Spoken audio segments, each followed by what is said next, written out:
اعوذ باللہ من الشیطان الرجیم بسم اللہ الرحمن الرحیم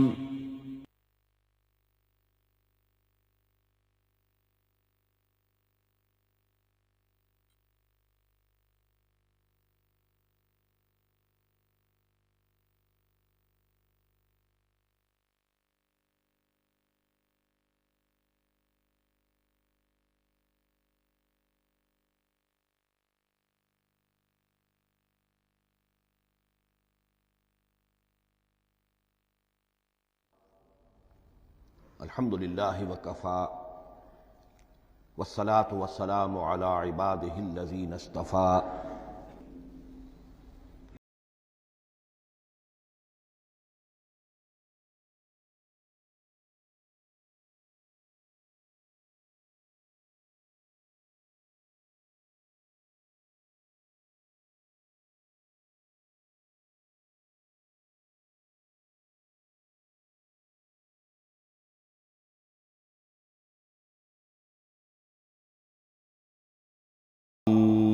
والکتاب المبین انا جعلناہ قرآنا عربیا لعلکم تعقلون وإنہ فی ام الکتاب لدینا لعلی حکیم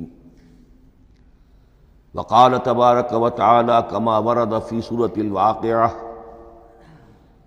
فلا اقسم بمواقع النجوم وَإِنَّهُ لَقَسَمٌ لَوْ تَعْلَمُونَ عَظِيمٌ إِنَّهُ لَقُرْآنٌ كَرِيمٌ فِي كِتَابٍ مَّكْنُونٍ لَا يَمَسُّهُ إِلَّا الْمُطَهَّرُونَ تَنزِيلٌ مِّن رَّبِّ الْعَالَمِينَ وقال عز وجل كما ورد في آخر سورة الفجر بل هو قرآن مجید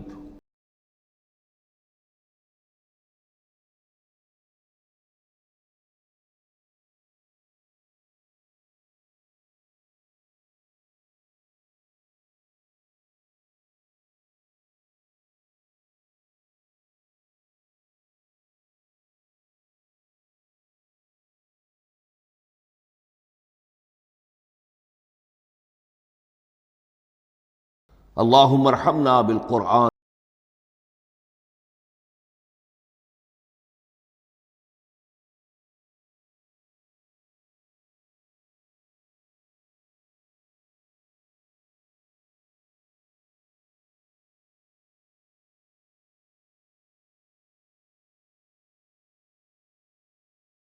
تعارف قرآن کے ضمن میں سب سے پہلی بات جو سمجھنے کی ہے وہ یہ کہ قرآن مجید کے بارے میں ہمارا اجمالی عقیدہ کیا ہے۔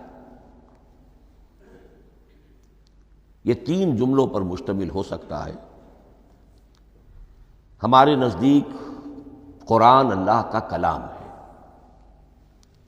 جو محمد الرسول اللہ صلی اللہ علیہ وسلم پر نازل ہوا، اور تیسرے یہ کہ یہ مکمل محفوظ شکل میں موجود ہے بنوعاً، اس میں نہ کوئی تحریف ہوئی ہے نہ کوئی تبدیلی ہوئی ہے۔ یہ کم سے کم 3 اجزاء ہیں ہمارے عقیدے کے قرآن مجید کے بارے میں۔ لیکن اب اس کی کچھ علمی توضیحات۔ سب سے پہلے یہ کہ کلام ہونا، اس کا اللہ کا کلام ہونا، اس لیے کہ آپ کے علم میں ہے کہ تورات جو حضرت موسیٰ علیہ السلام کو دی گئی تھی وہ لکھی ہوئی شکل میں پتھر کی تختیوں پر لکھی ہوئی صورت میں دی گئی تھی، اور قرآن مجید کی تنزیل جو محمد رسول اللہ صلی اللہ علیہ وسلم پر ہوئی ہے وہ ایک مختلف صورت میں ہوئی ہے۔ اس کو قرآن مجید خود اللہ کا کلام قرار دیتا ہے۔ چنانچہ سورہ توبہ کی آیت ہے، آیت نمبر 6، وَإِنْ أَحَدٌ مِّنَ الْمُشْرِكِينَ اسْتَجَارَكَ فَأَجِرْهُ حَتَّى يَسْمَعَ كَلَامَ اللَّهِ ثُمَّ أَبْلِغْهُ مَأْمَنَهُ۔ جب ہجرت کے 9ویں سال آخری وارننگ دی گئی تھی مشرکین عرب کو کہ اب صرف تمہیں چند مہینے کی مہلت دی جا رہی ہے، اس دوران میں آخری فیصلہ کر لو اسلام قبول کرنا ہے یا نہیں، اس لیے کہ اس کے بعد مشرکین عرب کے لیے کوئی رعایت نہیں ہوگی، جو لوگ اسلام قبول نہیں کریں گے انہیں تہہ تیغ کر دیا جائے گا۔ فَإِذَا انْسَلَخَ الْأَشْهُرُ الْحُرُمُ فَاقْتُلُوا الْمُشْرِكِينَ حَيْثُ وَجَدتُّمُوهُمْ، جب یہ مہلت ختم ہو جائے تو ان مشرکین کا قتل عام کرو۔ اس کی وضاحت پھر جب سورہ توبہ ہم پڑھیں گے تو اس وقت ہوگی، اس وقت یقیناً ذہن میں کچھ اشکالات آئیں گے، لیکن اس وقت اس ضمن میں تفصیلی بحث کا موقع نہیں۔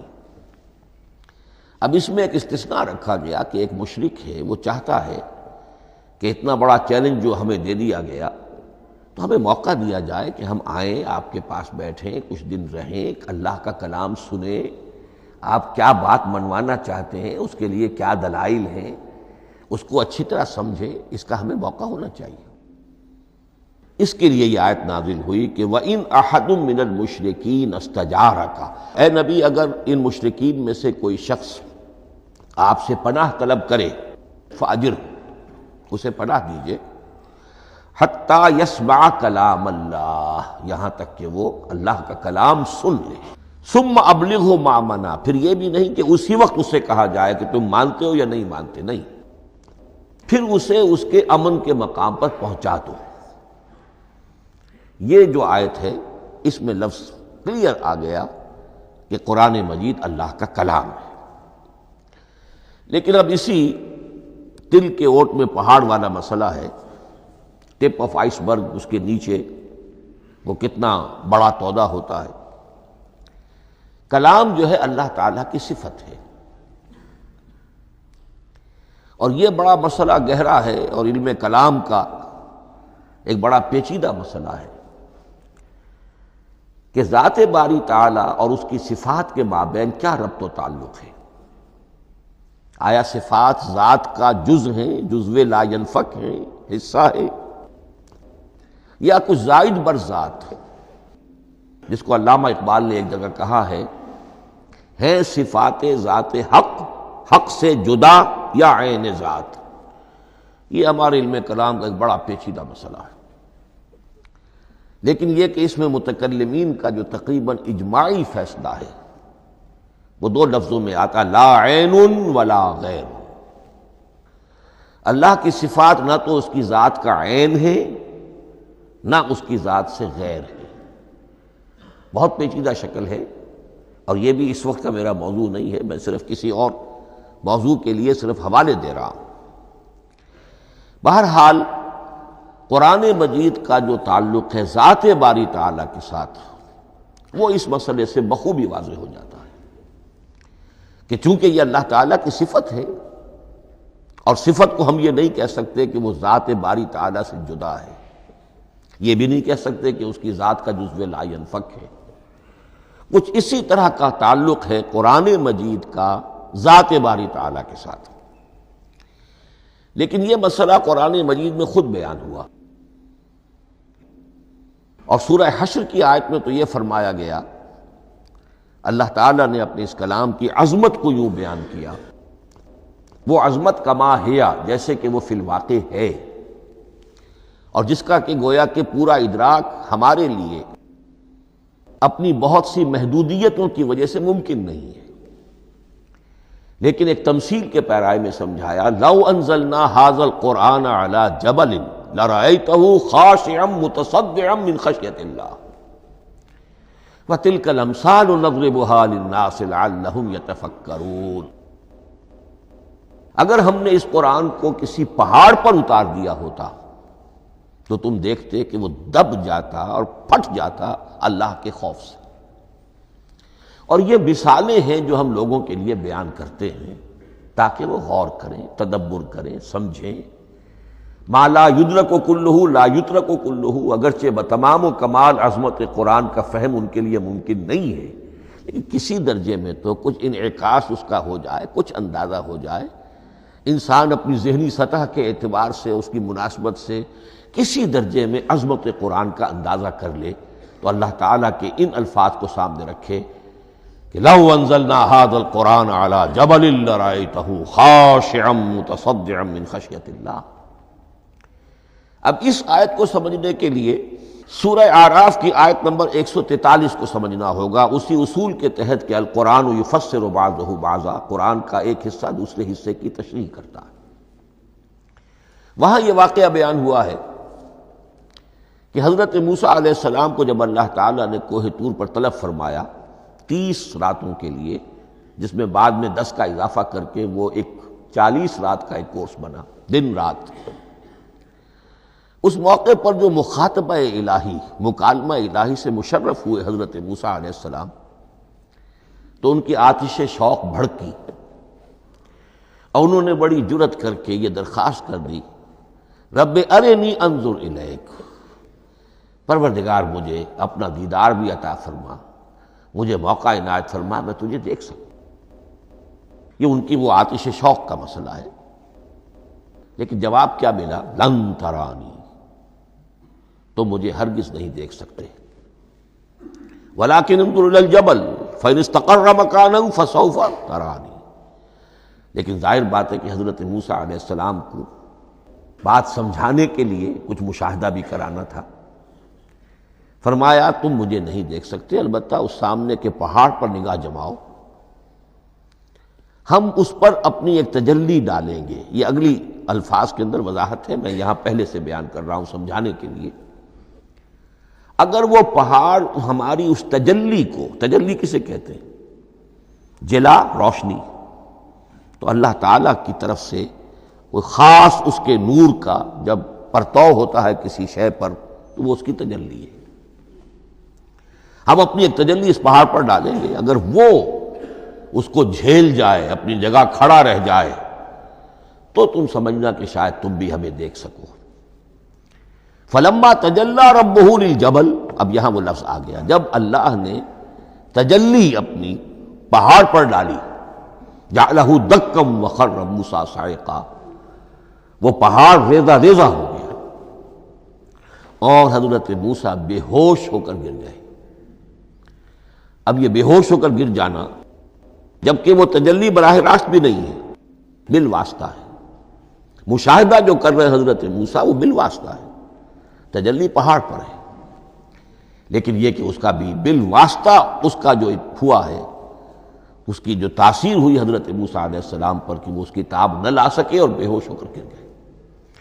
یہاں سے یہ بات سمجھ میں آتی ہے کہ یہ تجلی یہ ذات باری تعالیٰ تھی جس نے کوہ طور کو جلا کر بھسم کر دیا یا ٹکڑے ٹکڑے کر دیا، ریزہ ریزہ کر دیا۔ اب ذات الہی کے ساتھ جو تعلق ہے کلام الہی کا، اور یہ صفت جو لا عین ولا غیر کے درجے میں ہے ذات کے ساتھ، تو وہی تاثیر اس کلام الہی کی بھی ہے۔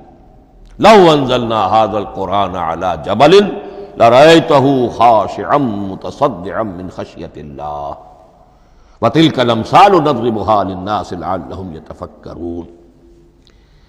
اس حقیقت کو اس دور میں میں اپنے مطالعے کی محدودیت کا اعتراف کرتے ہوئے عرض کر رہا ہوں کہ میرے نزدیک جس قدر پرشکوہ انداز میں علامہ اقبال نے بیان کیا ہے، اسی کیفیت کو وہ شاید اس کی کوئی مثال نہ مل سکے۔ فاش گویم آنچ در دل مضمر است، یہ کتابیں نیست چیزیں دیگر است۔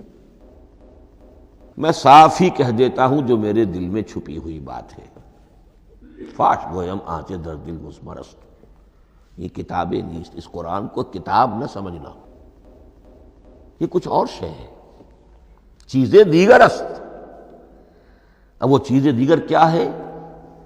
وہی جو میں نے عرض کیا، ذات باری تعالیٰ اور کلام کا صفت باری تعالیٰ ہونا، اس کے بنا پر جو مناسبت ہے، جو قرب ہے، جو مشابہت ہے۔ مثل حق پنہاؤ ہم پیداستو، زندہ و پائندہ و گویاستو۔ اس کلام میں اللہ تعالیٰ کی ساری صفات کا انعکاس موجود ہے۔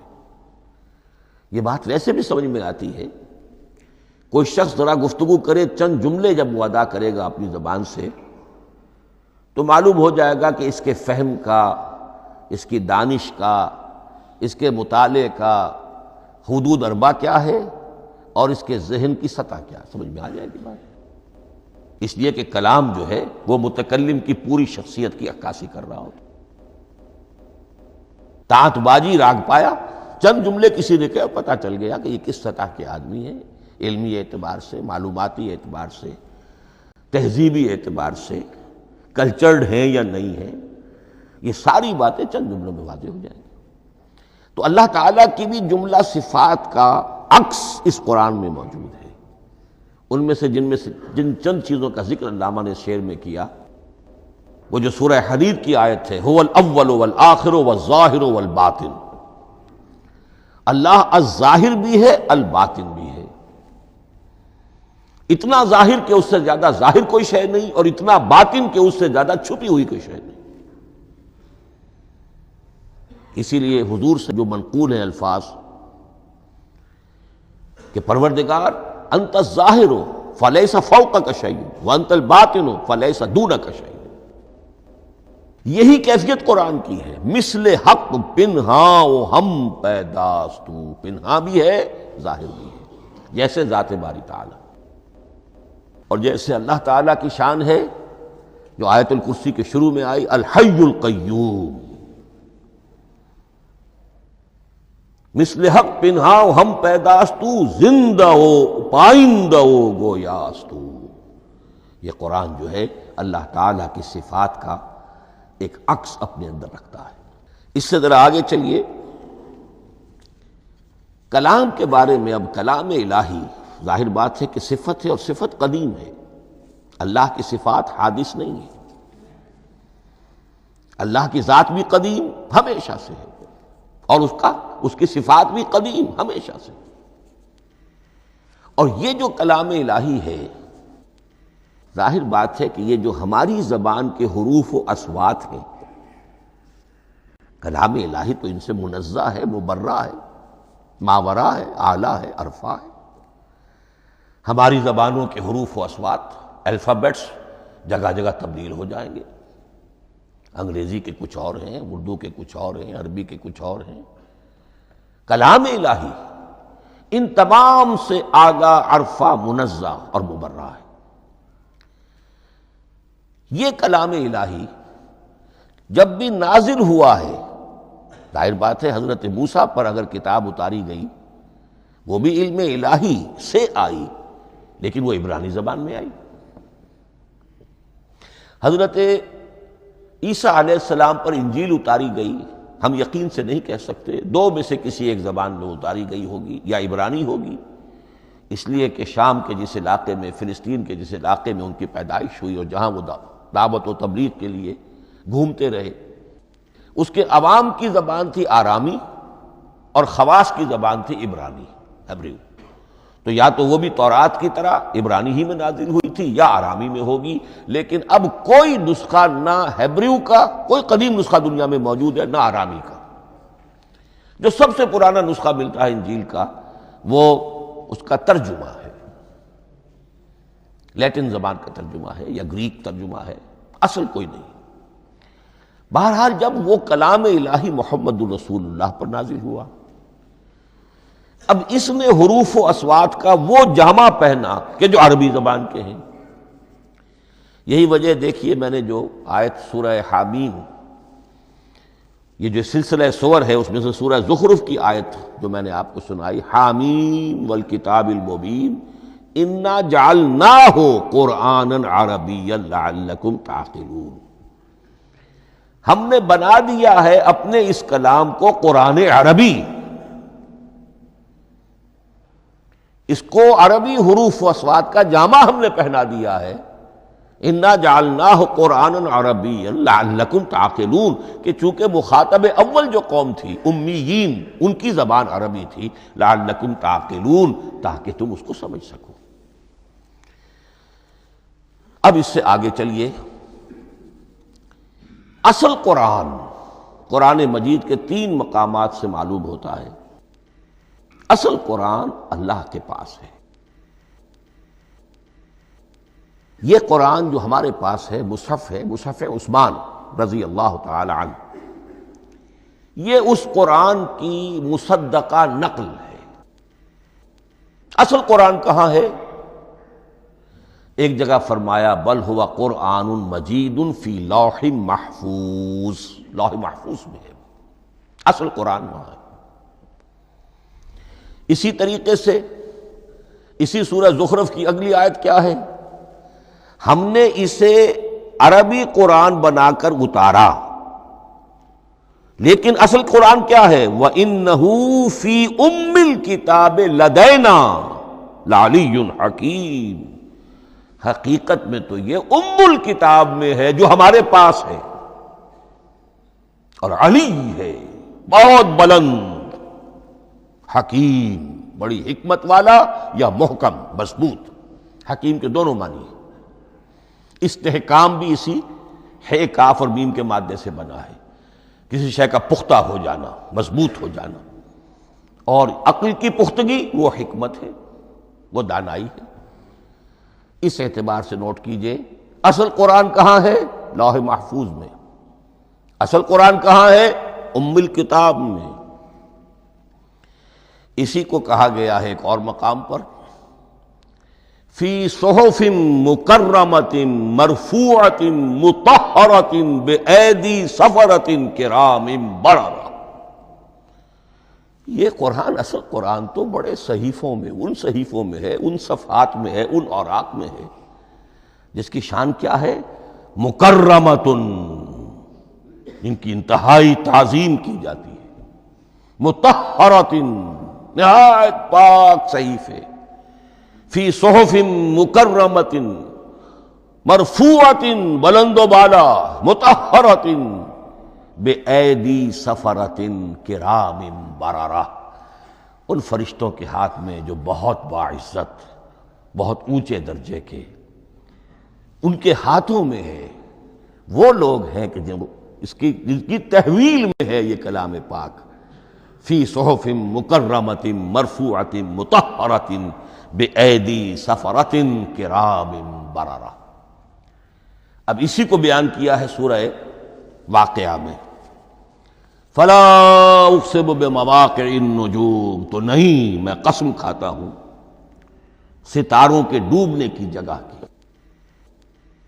وَإِنَّهُ لَوْ تَعْلَمُونَ لَقَسَمٌ عَظِيمٌ، وَإِنَّهُ لَقَسَمٌ لَوْ تَعْلَمُونَ عَظِيمٌ، اور اگر تم جان سکتے تو یہ بہت بڑی قسم ہے جو ہم نے کھائی ہے، بہت بڑی گواہی ہے جو ہم نے پیش کی ہے۔ اب تدریجاً اس کا انکشاف ہو رہا ہے۔ یہ آج جو تصور ہے بلیک ہولز کا، اس سے کچھ اندازہ ہوتا ہے یہ ستارے کہاں ڈوب جاتے ہیں، بڑے بڑے ستارے نسیم منسیہ ہو جاتے ہیں، ستارے نہیں، پوری گیلیکسیز اس میں گم ہو جاتے ہیں، وہ مقبرے ہیں بڑی بڑی گیلیکسیز کے۔ فلا اقسم بمواقع النجوم وانه لقسم لو تعلمون عظیم انه لقرآن کریم، یہ قرآن ہے بہت باعزت، فی کتاب مکنون، اور یہ اس کتاب میں جو چھپی ہوئی ہے۔ یہ لؤلؤ مکنون کا لفظ آتا ہے قرآن مجید میں، جیسے موتی ہوتے ہیں انہیں چھپا کر رکھا جاتا ہے ڈبیوں میں، مخملی ڈبیوں کے اندر موتیوں کو، اسی طریقے سے فی کتاب مکنون، لا یمسہ الا المطہرون، وہ صحیفے بھی بہت مطہرہ تھے اور ان کو چھو نہیں سکتے مگر وہی جو انتہائی پاک ہیں، ملائکہ مقربین، جن کے قریب سے بھی ہو کر معصیت یا گناہ کا کوئی تصور تک نہیں گزر سکتا، وہ ہیں جو اس کو چھوتے ہیں، ان کے ہاتھوں میں ہے، ان کی تحویل میں ہے۔ یہ ہے وہ چیزیں کہ جس سے اندازہ ہوا کہ اصل قرآن کہاں ہے۔ یہ جو ہمارے پاس ہے در حقیقت یہ نقل مطابق اصل ہے، مصدقہ نقل ہے۔ اب اس میں آپ سے عرض کر دوں کہ ایک بہت خوبصورت بات ہمیں جو ملتی ہے، تورات میں جو استثناء، جو صفر استثناء ہے، ڈیوٹرانومی، اس کے 18ویں باب میں 18ویں اور 19ویں آیات جو ہیں اس میں ذکر موجود ہے، میں ان کے لیے انہی کے بھائیوں میں سے تیری مانند ایک نبی برپا کروں گا۔ اللہ تعالیٰ کلام فرما رہے ہیں یہاں حضرت موسیٰ علیہ السلام سے، آج بھی موجود ہے، اولڈ ٹیسٹمنٹ، ڈیوٹرانومی، یا کتاب استثناء سفر استثناء اس کا 18واں باب، اس کی 18ویں اور 19ویں آیات جب چاہیں جا کر دیکھ لیں۔ میں ان کے لیے ان کے بھائیوں ہی میں سے تیری مانند ایک رسول اٹھاؤں گا، میں ان کے لیے انہی کے بھائیوں میں سے تیری مانند ایک نبی برپا کروں گا اور اپنا کلام اس کے منہ میں ڈالوں گا، اور جو کچھ میں اس سے کہوں گا وہی وہ ان سے کہے گا۔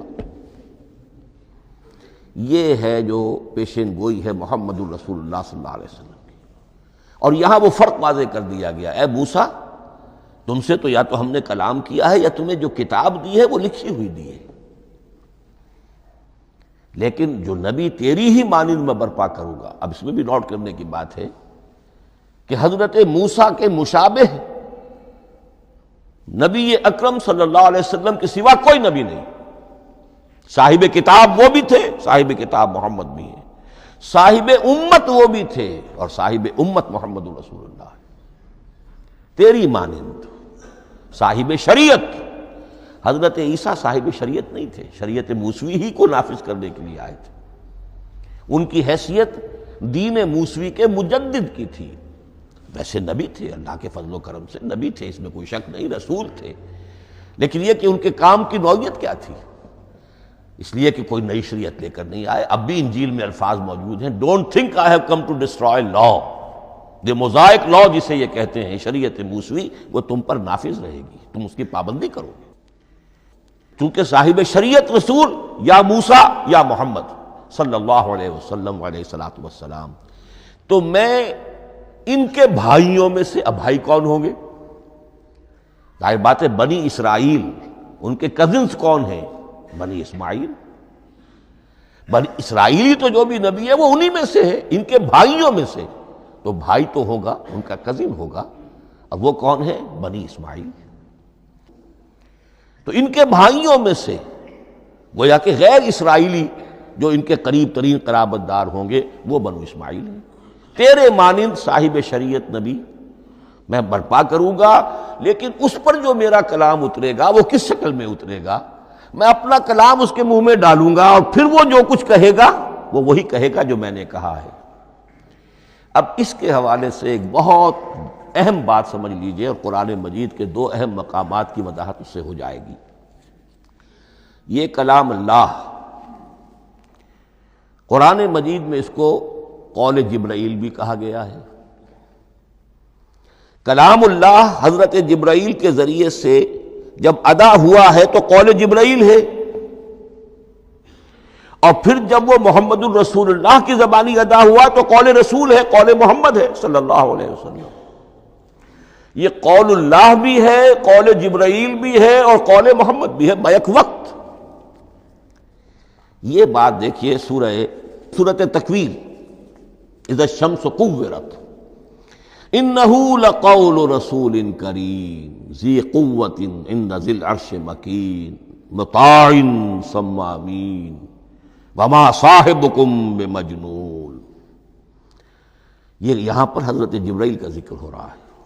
وما ہوا بقول شیطان الرجیم، محمد تک اس قرآن کو لانے والا تو وہ بلند پائے کا فرشتہ ہے، یہ کوئی شیطان رجیم نہیں ہے، اس لیے کہ مکے والوں نے کہہ دیا تھا ہو سکتا ہے کوئی بدروح آئی ہو محمد پر، اور اس بدروح نے کوئی الٹی سیدھی بات سکھا دی ہو، نہیں۔ انہ لقول رسول کریم، یہاں رسول کریم کون ہے؟ حضرت جبرائیل۔ انہ لقول رسول کریم ذی قوت عند ذی العرش مکین، بڑی قوت والا اور جس کا بڑا اونچا مقام اور مرتبہ ہے عرش والے کے قریب۔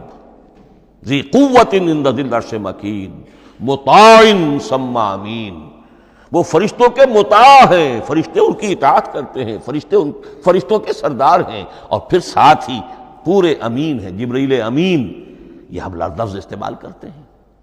اور اس کے بعد آگے جا کے فرمایا وما ہوا بقول شیطان الرجیم، یہ کسی شیطان رجیم کا قول نہیں ہے۔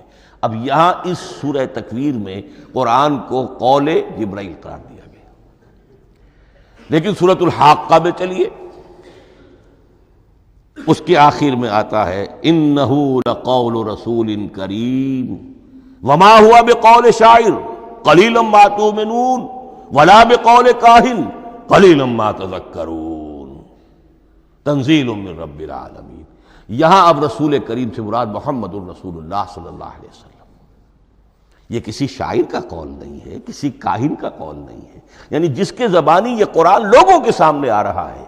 جبرائیل کا قول ہو کر تو محمد پر نازل ہوا صلی اللہ علیہ وسلم، لیکن اب لوگوں کے سامنے وہ قول محمد بن کر آ رہا۔ انہ لقول رسول کریم وما هو بقول شاعر قلیلا ما تؤمنون ولا بقول کاہن قلیلا ما تذکرون تنزیل من رب العالمین۔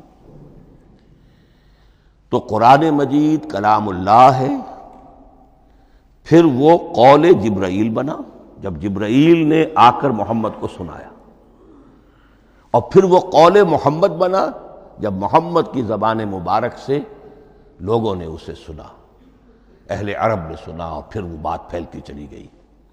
اب آخری بحث اس موضوع پر جو ہے وہ یہ ہے، کلام الہی کی 3 صورتیں ہیں جو قرآن مجید میں سورہ شورى کی آیت نمبر 51 میں بیان ہوئی ہے۔ وما كان لبشر ان يكلمه اللہ، کسی بشر، کسی انسان کی یہ حیثیت نہیں ہے، مقام نہیں ہے کہ اللہ اس سے کلام کرے۔ یہ نہیں کہا کہ اللہ کے لیے ممکن نہیں ہے، نہیں، اللہ کے لیے تو ہر شے ممکن ہے، لیکن کسی بشر کا یہ مقام نہیں ہے کہ اللہ اس سے کلام کرے۔ مخلوق ہے، بشر ہے۔ ما کان لبشر ان یکلمہ اللہ الا اب 3 شکلیں آئیں، الا وحیا او من وراء حجاب او یرسل رسولا فیوحی باذنہ ما یشاء انہ علی حکیم۔ 3 صورتیں ہیں کلام الہی کی۔ یا تو براہ راست اللہ وحی کرتا ہے بغیر کسی فرشتے کی درمیان میں ذریعہ بنائے ہوئے، اسی کا نام الہام ہے، اسی کا نام تحدیث ہے۔ یہ غیر نبی کے ساتھ بھی ہوتا ہے۔ حضور نے فرمایا ہر نبی کی امت میں محدث ہوتے تھے جن سے اللہ کلام کرتا تھا، اور میری امت کا محدث عمر ہے رضی اللہ تعالی عنہ۔ محدث نہیں، محدث کے معنی ہے علم حدیث کا ماہر۔ امام بخاری محدث ہیں، امام مسلم محدث ہیں۔ محدث تحدیث سے مفعول بنا، جس سے بات کی جاتی ہے۔ محدث، اللہ بات کرتا ہے، اللہ دل میں ڈال دیتا ہے، القاء ہو جاتا ہے، الہام ہو جاتا ہے، کوئی فرشتہ درمیان میں نہیں، براہ راست۔ دوسری شکل کلام کی کیا ہے؟ او من وراء حجاب، یہ ہمارے علم کی حد تک صرف حضرت موسیٰ علیہ السلام کی شان ہے، استثنائی شان ہے۔ وَكَلَّمَ اللَّهُ مُوسَىٰ تَكْلِيمًا، اور موسیٰ کے ساتھ تو اللہ نے کلام فرمایا جیسے کہ کلام کیا جاتا ہے۔ فرق کیا تھا؟ من وراء حجاب، پردہ تھا، دیکھ نہیں سکتے تھے، تبھی تو ان کی وہ آتش شوق بھڑکی تھی۔ کیا قیامت ہے کہ چلمن سے لگے بیٹھے ہیں، صاف چھپتے بھی نہیں، سامنے آتے بھی نہیں، کلام بھی فرما رہے ہیں، لیکن یہ کہ بات مجھے دیدار عطا کرنے کے لیے تیار نہیں، رب ارنی انظر الیک۔ لیکن یہ جو کلام ہے ہمارے علم کی حد تک براہ راست اس دنیا میں حضور سے ہوا ہے معراج کی شب، لیکن وہ 7ویں آسمان پر ہوا۔ اس دنیا میں ہمارے علم کی حد تک یہ کلام براہ راست من ورائے حجاب صرف حضرت موسیٰ علیہ السلام کی استثنائی شان ہے۔ اور تیسرا ہے او یرسل رسولا فیوحی باذنہ ما یشاء، یا تیسری صورت یہ کہ اللہ کسی پیغامبر کو بھیجتا ہے جو وحی کرتا ہے جو اللہ چاہتا ہے۔ یہ تیسری شکل ہے وحی کی۔ قرآن مجید اس تیسری شکل میں نازل ہوا ہے محمد الرسول اللہ صلی اللہ علیہ وسلم پر۔ حضور کو جو الہام ہو جاتے تھے، جو حضور کو القاء ہو جاتا تھا، جو آپ کے دل میں براہ راست اللہ کی طرف سے وحی آتی تھی، وہ قرآن میں شامل نہیں ہے۔ اگرچہ حضور کے خواب بھی سچے تھے، وہ بھی اللہ کی طرف سے ہوتے تھے، شیطان کی آمیزش نہیں ہو سکتی تھی، لیکن یہ بھی قرآن میں شامل نہیں ہے۔ قرآن میں شامل ہے تیسری قسم کی وحی، او یرسل رسولا، پھر ہم بھیجتے ہیں ایک پیغامبر کو فرشتوں میں سے، اللہ یستفی من الملائکۃ رسلا ومن الناس، اللہ چن لیتا ہے فرشتوں میں سے بھی اپنا پیغامبر اور انسانوں میں سے بھی۔ تو فرشتے کے ذریعے سے ایک فرشتہ جو اللہ سے لیتا ہے اور انسان رسول انسان تک پہنچا دیتا ہے۔ اب وہ رسول انسان، رسول بشر جو ہے وہ اپنے ہم نوع ہم جنس لوگوں کو پہنچاتا ہے۔ تو اللہ یستفی من الملائکۃ رسلا ومن الناس، یہاں وہی بات فرمائی، او یرسل رسولا فیوحی باذنہ ما یشاء، پھر وہ وحی کرتا ہے اللہ کے حکم سے جو اللہ چاہتا ہے۔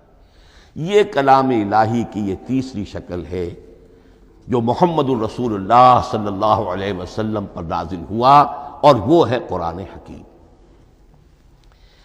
اب ایک اور بحث جو علمی ہے وہ یہ ہے کہ حضور پر جو اس کا نزول ہوا اس کی کیفیات کیا تھی۔ دو الفاظ استعمال ہوتے ہیں، انزال بھی اور تنزیل بھی۔ ان دونوں میں فرق کیا ہے اس کو نوٹ کر لینا چاہیے۔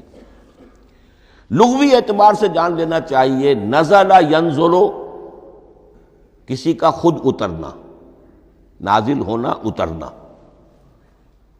انزل ینزل دفعتن اتار دینا، کسی اور نے کسی شے کو دفعتن نیچے اتار دیا۔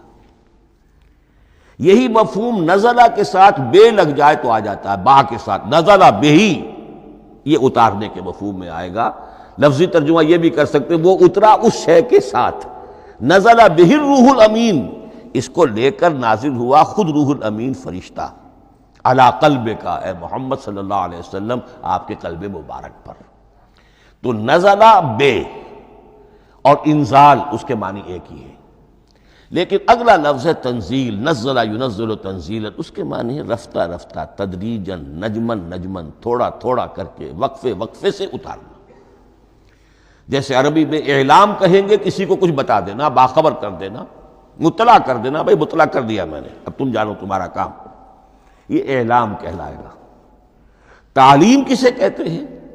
سکھانا، درجہ بدرجہ، دیکھنا اس کی استعداد کیا ہے، آج یہ کیا بات سمجھ سکتا ہے، میں اتنے ہی درجے تک سمجھاؤں، اب کل میں اسے مزید سمجھاؤں گا، پرسوں مزید سمجھاؤں گا۔ یہ درجہ بدرجہ کسی شے کو سمجھانا، یہ تعلیم ہے۔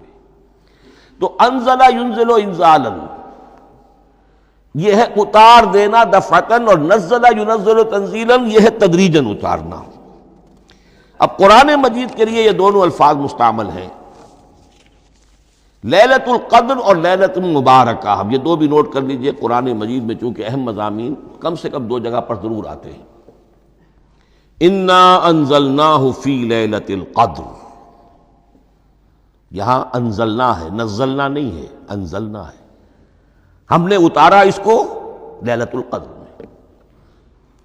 اور باقی صورت تو آپ کو یاد ہوگی، وما ادراک ما لیلۃ القدر، لیلۃ القدر خیر من الف شہر، تنزل الملائکۃ والروح فیہا باذن ربہم من کل امر، سلام ہی حتی مطلع الفجر۔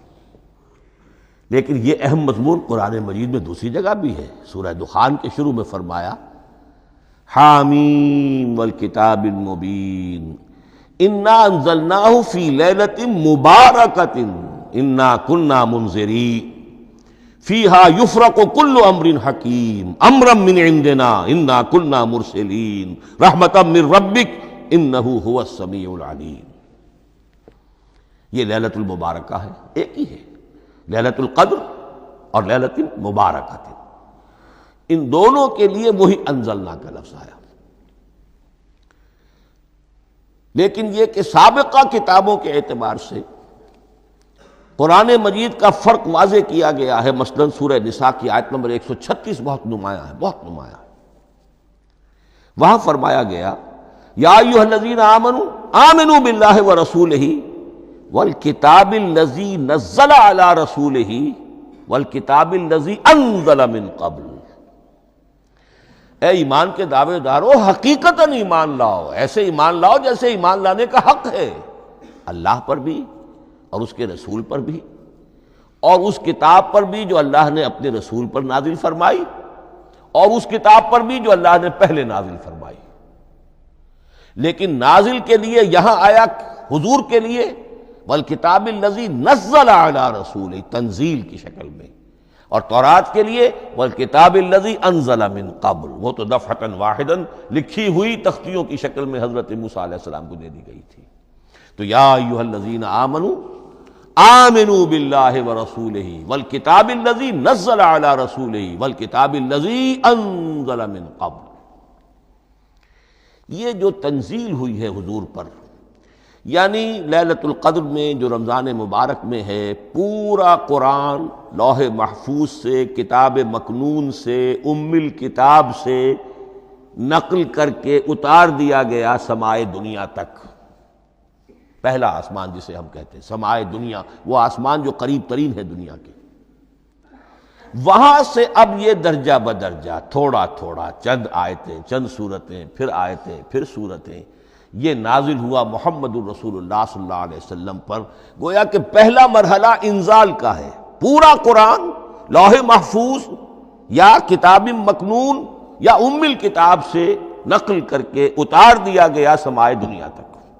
یہ ہے انزل ینزل انزالا، انا انزلناہ فی لیلۃ القدر انا انزلناہ فی لیلۃ مبارکہ۔ لیکن محمد الرسول اللہ پر یہ نازل ہوا اب تھوڑا تھوڑا، نجمن نجمن، درجہ بدرجہ، تدریجاً۔ یہ ہے تنزیل۔ اس تنزیل کی حکمت قرآن مجید میں بیان ہوئی ہے، اور اس اعتبار سے کہ اہل عرب نے، اہل مکہ نے اعتراض کیا تھا کہ یہ پورا قرآن کیوں نہیں محمد ایک ہی مرتبہ پیش کر دیتے صلی اللہ علیہ وسلم۔ اس میں جو چیز مضمر تھی وہ یہ تھی کہ چونکہ یہ حقیقت میں اللہ کا کلام نہیں ہے، یہ محمد کا اپنا کلام ہے، تو کوئی شاعر دنیا میں ایسا نہیں ہے جو ایک دم اپنا پورا دیوان دے دے۔ وہ تو ساری عمر میں تھوڑا تھوڑا، آج غزل کہی، کل قصیدہ کہا، پرسوں کچھ اور کہا، پھر وہ جمع ہوتا ہے تو وہ دیوان بنتا ہے۔ اسی طریقے سے تو یہ کر رہے ہیں۔ اگر یہ اللہ کا کلام ہوتا تو بیک وقت آ جاتا۔ یہ تو ذرا محنت کرتے ہیں، کچھ اس کے اندر اس کو اپنی محنت سے کوشش کر کے کچھ موضوع کرتے ہیں، کلمات، الفاظ، اور اس طریقے سے رفتہ رفتہ لے کر آ رہے ہیں۔ اس لیے ان کا اعتراض نقل ہوا ہے۔ وقال الذین کفروا لولا نزل علیہ القرآن جملۃ واحدۃ، انہوں نے کیوں نہیں اترا یہ قرآن پورا کا پورا ایک ہی بار؟ یہ اعتراض تھا۔ اس اعتراض کے جو جوابات دیے گئے ہیں وہ نوٹ کیجئے کہ لوگوں کے حق میں یہ مفید ہے، یہ پورے قرآن کا تحمل ایک وقت میں کر نہیں سکتے۔ یہ پورا قرآن تو ایک ہی مرتبہ اگر پہاڑ پر بھی اتار دیا جاتا تو وہ پھٹ جاتا، دب جاتا۔ وَقُرْآنًا فَرَقْنَاهُ لِتَقْرَأَهُ عَلَى النَّاسِ عَلَى مُكْثٍ وَنَزَّلْنَاهُ تَنزِيلًا، سورہ بنی اسرائیل آیت 106۔ یہ وہ قرآن ہے جس نے ہم نے جس کو ٹکڑے ٹکڑے کر کے، فرق نہ ہو، فرق توڑ دینا، تھوڑا تھوڑا کر کے ہم نے کر دیا، لِتَقْرَأَهُ عَلَى النَّاسِ عَلَى مُكْثٍ، تاکہ آپ اسے پڑھ کر سنائے لوگوں کو وقفے وقفے سے، تاکہ وہ سہار سکیں، سنبھال سکیں، برداشت کر سکیں۔ وَنَزَّلْنَاهُ تَنزِيلًا، اسی وجہ سے ہم نے اسے نازل کیا ہے بطرز تنزیل، بطرز انزال نہیں، بطرز تنزیل۔ وَقُرْآنًا فَرَقْنَاهُ لِتَقْرَأَهُ عَلَى النَّاسِ عَلَى مُكْثٍ وَنَزَّلْنَاهُ تَنزِيلًا۔ ایک حکمت تو ہو گئی عوام کے لیے، ایک حکمت خود رسول کے لیے صلی اللہ علیہ وسلم۔ كَذَلِكَ لِنُثَبِّتَ بِهِ فُؤَادَكَ وَرَتَّلْنَاهُ تَرْتِيلًا۔ اب ذرا نوٹ کیجئے، قلب محمدی کے لیے بھی اس پورے کلام کا ایک دم سہار آسان کام نہیں تھا۔ یہ اس لیے، یہ اسی سورہ الفرقان کی جو آیت کا میں نے ایک حصہ آپ کو سنا دیا تھا، اسی کے اندر اس کا جواب آیا ہے، اسی آیت میں، آیت نمبر 32 ہے یہ سورہ فرقان کی۔ وقال الذین کفروا لولا نزل علیہ القرآن جملۃ واحدۃ، یہ اعتراض ہے۔ جواب کیا ہے؟ کذالک لنثبت بہ فؤادک، ہم نے یہ اس لیے کیا ہے نبی کہ اس کے ذریعے سے آپ کے دل کو ٹھہراؤ اور جماؤ عطا کرے۔ یہ ایک دم اس کا اتر جانا، انا سنلقی علیک قولا ثقیلا، بڑا بھاری بوجھ ہے، ناقابل برداشت ہے، تاکہ رفتہ رفتہ آپ کا دل، اس کے اندر تقویت بڑھتی چلی جائے، اس کے اندر اور اس کا تحمل جو ہے، اس کی صلاحیت بڑھتی چلی جائے۔ کذالک لنثبت بہ فؤادک ورتلناہ ترتیلا، اسی لیے ہم نے تھوڑا تھوڑا کر کے نازل کیا ہے۔ ولا یاتونک بمثل الا جئناک بالحق واحسن تفسیرا، ساتھ ہی فرمایا کہ یہ لوگ جو بھی اعتراض کریں گے ہم اس کا جواب بھی اور بہترین تعویل بھی آپ کو دے دیں گے۔ اب اگلی بحث یہ ہے یہ قرآن کب اور کہاں نازل ہوا۔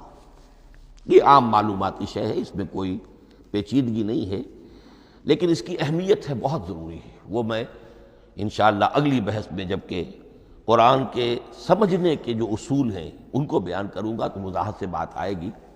یہ کہ یہ عام معلوماتی ایک ہمارے ذہن میں خاکہ رہنا چاہیے، زمان و مکان کا کیا رشتہ ہے قرآن کے ساتھ۔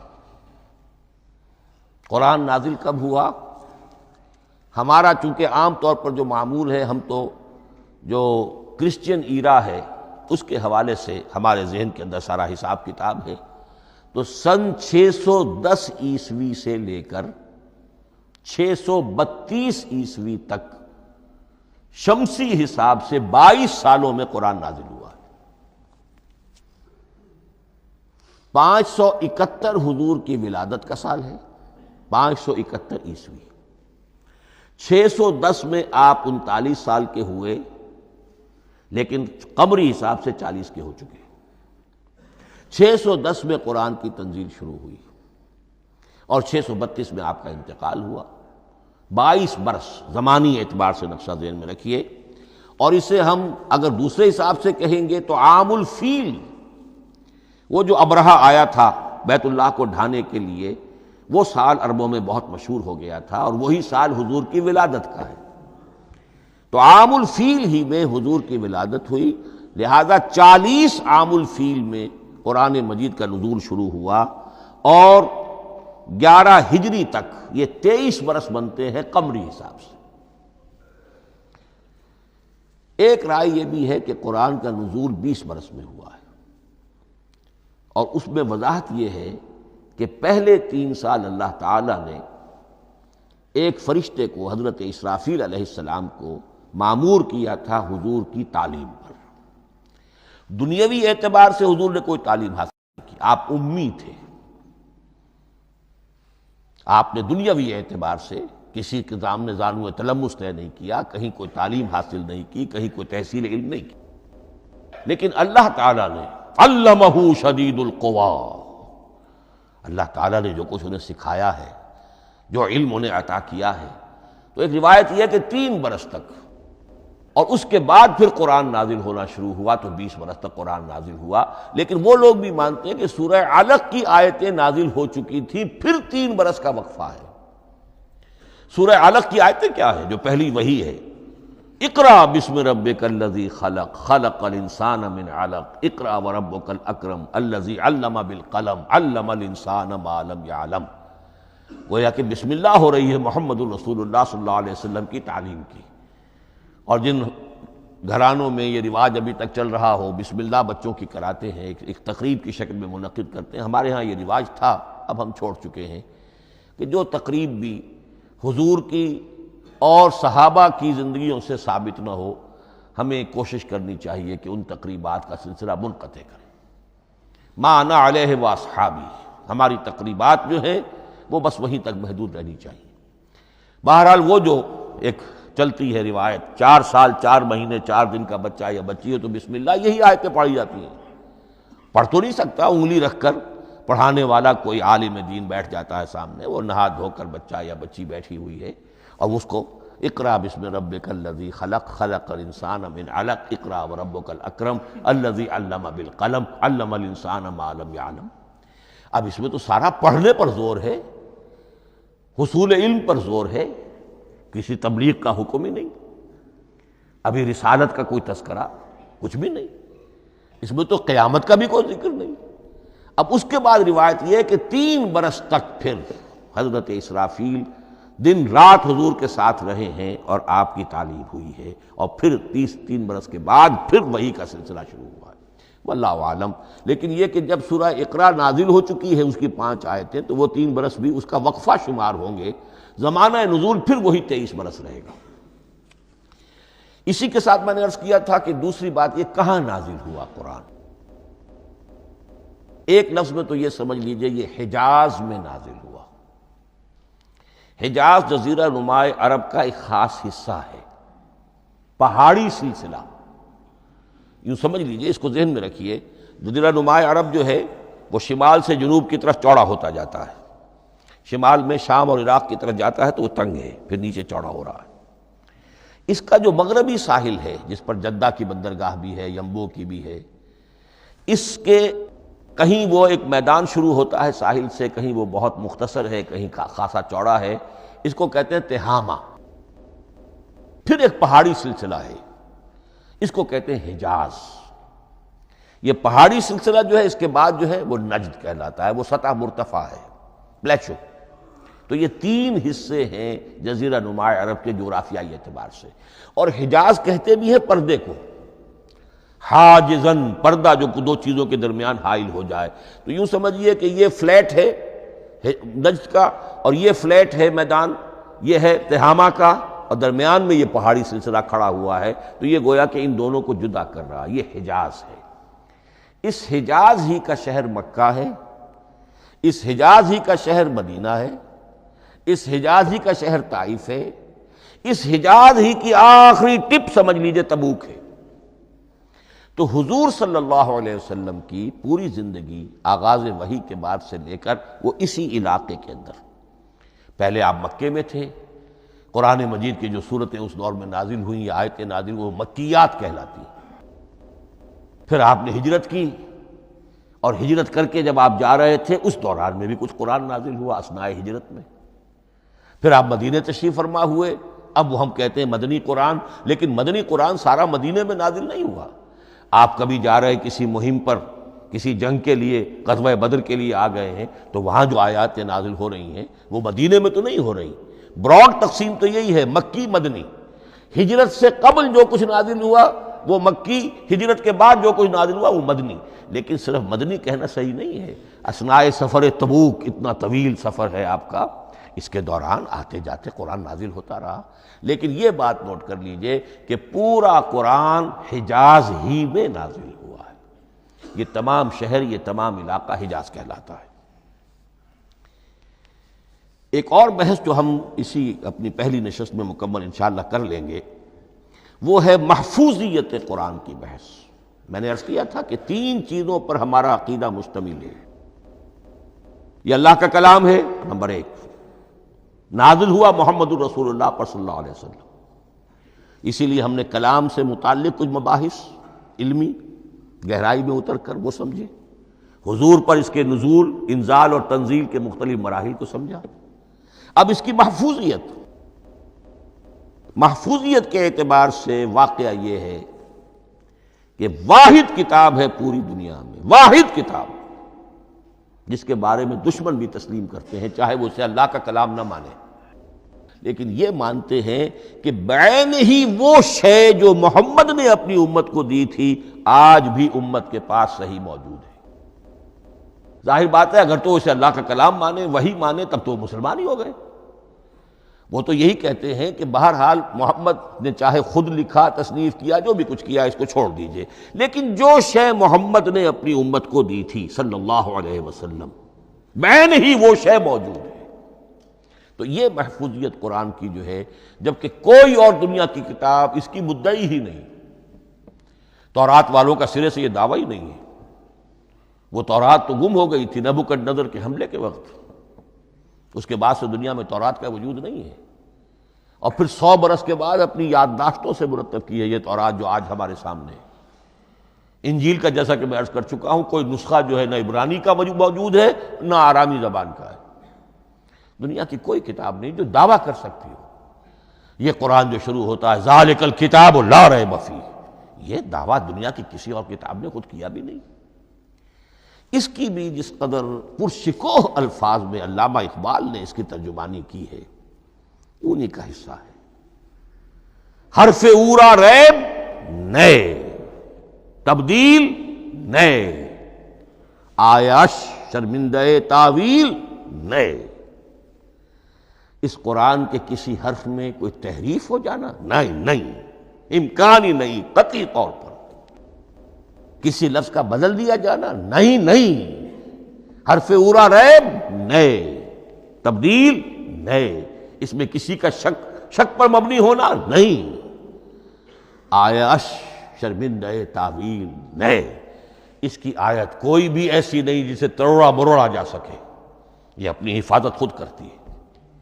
لا یاتیہ الباطل من بین یدیہ ولا من خلفہ، حامیم سجدہ کی آیت نمبر 42، اس پر باطل حملہ آور ہو ہی نہیں سکتا۔ انا نحن نزلنا الذکر وانا لہ لحافظون، ہم ہی نے یہ الذکر نازل کیا ہے اور ہم ہی اس کی حفاظت کرنے والے ہیں۔ جہاں تک پہلے ٹکڑے کا تعلق ہے اس آیت مبارکہ کا، اس میں تو تورات بھی آئے گی۔ تورات کس نے نازل کی؟ اللہ نے نازل کی۔ انجیل کس نے نازل کی؟ اللہ نے نازل کی۔ انا انزلنا التوراۃ فیہا ھدی ونور، یہ سورہ مائدہ میں الفاظ ہیں۔ انجیل کے بارے میں بھی ہم نے انجیل عطا کی عیسیٰ کو، فیہ ھدی ونور، لیکن یہ کہ انا نحن نزلنا الذکر، اس کو اس قدر تاکید کے ساتھ کہہ کر وَإِنَّا لَهُ لَحَافِظُونَ، اور ہم ہی اس کے محافظ ہیں۔ لیکن اس موضوع پر اہم ترین مقام جو ہے قرآن مجید کا، وہ سورہ قیامہ کی یہ آیات ہے، لا تحرک بہ لسانک لتعجل بہ۔ جب قرآن نازل ہوتا تھا حضور جلدی جلدی زبان کو حرکت دیتے تھے، یاد کر لیں، مبادا کہیں بھول جاؤ، مبادا کوئی لفظ جو ہے تبدیل ہو جائے۔ یہ مشقت جو آپ جھیل رہے تھے، اس سے اللہ نے روک دیا از راہ شفقت اور محبت۔ لا تحرک بہ لسانک لتعجل بہ ان علینا جمعہ وقرآنہ، ہمارے ذمے ہے اس کو جمع کر دینا، آپ کے سینے میں جمع کر دیں گے اس کو۔ اور صرف جمع کرنا نہیں، قرآن، ترتیب۔ قرآن ہوتا ہے پڑھا جاتا ترتیب سے، یعنی ترتیب نزولی۔ یہ بعد میں ہماری علیحدہ بحث بھی آئے گی کہ ترتیب نزولی اور ہے، ترتیب مصحف اور ہے، یہ ترتیب بھی ہم کروا دیں گے، یہ بھی ہمارے ذمے ہے۔